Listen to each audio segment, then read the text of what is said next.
ఓం చతుస్సాగర పర్యంతం గోమహాదేవేభ్యః శుభం భవతు. సద్యో జాత వామదేవ అఘోర తత్పురుష ఈశాన పంచారుషేయ ప్రవరాన్విత నిరావరణ పరానంద చితాకాశ పరశివ గోత్రోద్భవస్య పరశివ శర్మణోనత్రే చతుస్సాగర పర్యంతం గోమహాదేవేభ్యః శుభం భవతు. సద్యో జాత వామదేవ అఘోర తత్పురుష ఈశాన పంచారుషేయ ప్రవరాన్విత నిరావరణ పరానంద చితాకాశ పరశివ గోత్రోద్భవస్య సదాశివ శర్మణః పౌత్రాయ చతుస్సాగర పర్యంతం గోమహాదేవేభ్యః శుభం భవతు.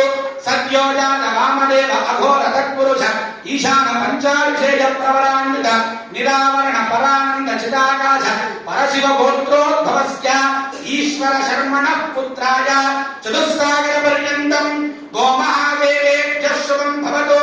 సద్యో జాత వామదేవ అఘోర తత్పురుష ఈశాన పంచారుషేయ ప్రవరాన్విత నిరావరణ పరానంద చిదాకాశ పరశివ గోత్రోద్భవాయ అఖిలాండ కోటి బ్రహ్మాండ నాయకాయ కాశీ క్షేత్ర నివాసాయ ఆదిమధ్యాంతరహితాయ సచ్చిదానంద స్వరూపాయ సకల సురాసుర మణిగణ రంజిత చరణానంద యుగళాయ సాక్షాత్ భయంత్రుడు శ్రీ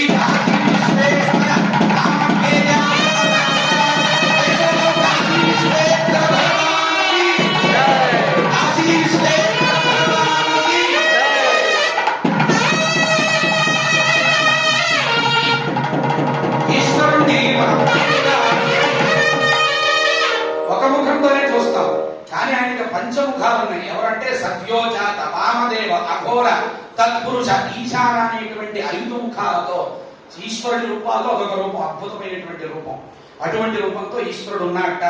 అలాగే స్వామివారి యొక్క గోత్రం పరశివ గోత్రం. స్వామివారి పేరు కాశీ విశ్వేశ్వరుడు.